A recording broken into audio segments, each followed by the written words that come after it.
Hi friends, assignment 12లో first question చూద్దాం. What triangle 2 given ఒక ఇన్పుట్ ఇస్తారు, దాన్ని inverted right angle triangle print చేయడం అంతే. అది కూడా వార్డ్ ఫామ్లో ఇస్తారు, మనకి ఇన్వర్టెడ్ ట్రయాంగిల్లో ప్రింట్ చేయాలి. ఓకే, ఒకసారి కోడ్ చూద్దాం. గివెన్ ఇన్పుట్ కాబట్టి ఫస్ట్ ఇన్పుట్ తీసుకుంటున్నా. Word is equal to input of, తర్వాత లెంత్ చేద్దాం. Len of word for I in range of 1 length print of word index ఫార్మాట్లో length is equal to length -1. Okay, and -1 అంటే decreasing format కాబట్టి -1 చేసుకున్నా. Submit చేస్తున్నా. Test cases pass అయ్యి. Inverted right angle triangle. Next question, స్టార్స్తో inverted right angle triangle గీయాలి with spaces అంతే. Code చూద్దాం. ఇన్పుట్ తీసుకున్నా. Length is equal to 2 multiplication n-1. I is equal to 0 అనుకుంటే వైల్ ఫార్మాట్లో రాస్తున్నా. While length greater than or is equal to 1 అయితే spaces is equal to double space ఇవ్వాలి, double quotes మధ్యలో, multiplication I. ఇంకా print ఏం చేయమన్నారు? Spaces plus star space multiplication length is equal to length -2. I is equal to I plus 2. Okay, test cases pass అయ్యాయి. Submit చేసా. All test cases passed. Third question చూద్దాం.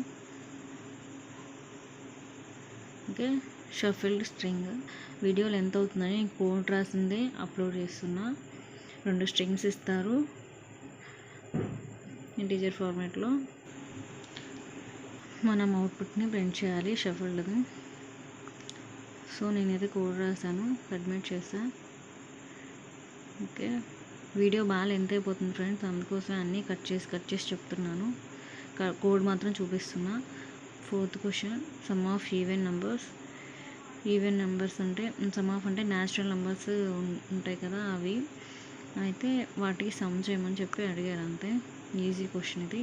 నేను code రాస్తున్నా, input తీసుకుంటున్నా. తర్వాత రిజల్ట్ ఈజ్ ఈక్వల్ టు 0 అని అనుకున్నా.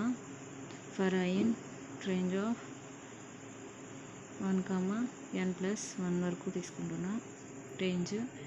If I percentage అంటే 2 డివైడెడ్ అయితే ఈజ్ ఈక్వల్ టు 0 అయితే, అంటే ఈజ్ ఈక్వల్ టు 0 అయితేనే న్యాచురల్ నెంబర్స్ అన్నట్టు. ఈజ్ ఈక్వల్ టు 2 అని చేసుకుంటారు కదా ఆడ్ నెంబర్స్కి. ప్రింట్ ఆఫ్ రిజల్ట్ చేశాను. ఓకే, సబ్మిట్ చేస్తున్నా. ఓకే, టెస్ట్ కేసెస్ పాస్ అయ్యాయి. Sum of odd numbers same as this question ఇదైతే. ఆడ్ నెంబర్స్ కాబట్టి ఈజ్ ఈక్వల్ టు 1 చేస్తే సరిపోతుంది. కోడ్ రాసేసాను ముందే, అందుకే సబ్మిట్ చేస్తున్నా. Test question passed. Okay, composite numbers. ఇది న్యూ క్వశ్చన్ అన్నట్లు. కాంపోజిట్ నెంబర్స్ అంటే composite numbers are that have more than factors అన్నట్లు. ఓకే, ఇచ్చిన ఇన్పుట్కి మోర్ దెన్ ఫ్యాక్టర్స్, దానికి ఉన్న ఫ్యాక్టర్స్ మాత్రం ప్రింట్ చేస్తే సరిపోతుంది. ఆ ఇన్పుట్ తెలియదు కాబట్టి ఇన్పుట్ తీసుకున్నా. ఇన్పుట్ ఆఫ్ అని. ఫ్యాక్టర్ ఈజ్ ఈక్వల్ టు 0 అనుకున్నా. For I in range of 2, n if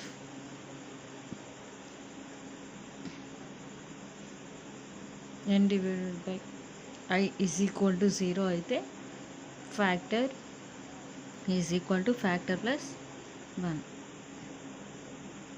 if factor greater than 0 అయితే ప్రింట్ ఆఫ్ ట్రూ అని ప్రింట్ చేయాలి. ఎల్స్ ఫ్యాక్టర్ 0 అవ్వకపోతే, గ్రేటర్ దెన్ 0 అవ్వకపోతే ఎల్స్ కాబట్టి print of false. Okay, run code చేస్తా. Test cases pass అయ్యి submit చేస్తున్నా. All test cases passed. Okay, next question చూద్దాం. ఓకే, ట్రిపుల్ రెక్టాంగిల్ 2 ఇన్పుట్స్ ఇస్తారు. యూజింగ్ ప్లస్ అండ్ మైనస్ చేయాలి. m రోస్ n కాలమ్స్ అన్నట్టు stripped rectangle ప్యాటర్న్లో print చేయమంటున్నారు. Code రాస్తున్నా. m ఈజ్ ఈక్వల్ టు ఇంట్ ఆఫ్ ఇన్పుట్ ఆఫ్ అని ఇన్పుట్ తీసుకున్నా. n ఈజ్ ఈక్వల్ టు ఇంట్ ఆఫ్ ఇన్పుట్ ఆఫ్ అని ఇన్పుట్ తీసుకున్నాను. 2 inputs for i in range of అంటే m రోస్ n కాలమ్స్ కాబట్టి m అని తీసుకున్నాను. If i %2 is equal to 0 అయితే print of plus space single space ఇవ్వాలి. Multiplication n. ఒకవేళ కాకపోతే ఎల్స్ అని చెప్పి print of minus space multiplication n. Okay, run code చేస్తున్నా. టెస్ట్ కేసెస్ పాస్ అయ్యాయి. ఓకే, సబ్మిట్ చేశాను. Okay, all test cases passed. Hollow rectangle. యాక్చువల్గా నేను దీని కోడ్ మొబైల్లో రాసేసాను అనమాట. నేను ఇంతకు ముందు వీడియోలో కూడా ఆ లైన్ని ఏమంటారంటే మీరు ఎవరు కామెంట్ చేయలేదు. నాకు అది తెలియదు కాబట్టి కీబోర్డ్లో కూడా దొరకలేదు. సో నేను మొబైల్లో కోడ్ రాసేసాను. ప్లస్ మైనస్ లైన్ యూజ్ చేసి రైట్ యాంగిల్ ట్రయాంగిల్ ప్రింట్ చేయమన్నారు.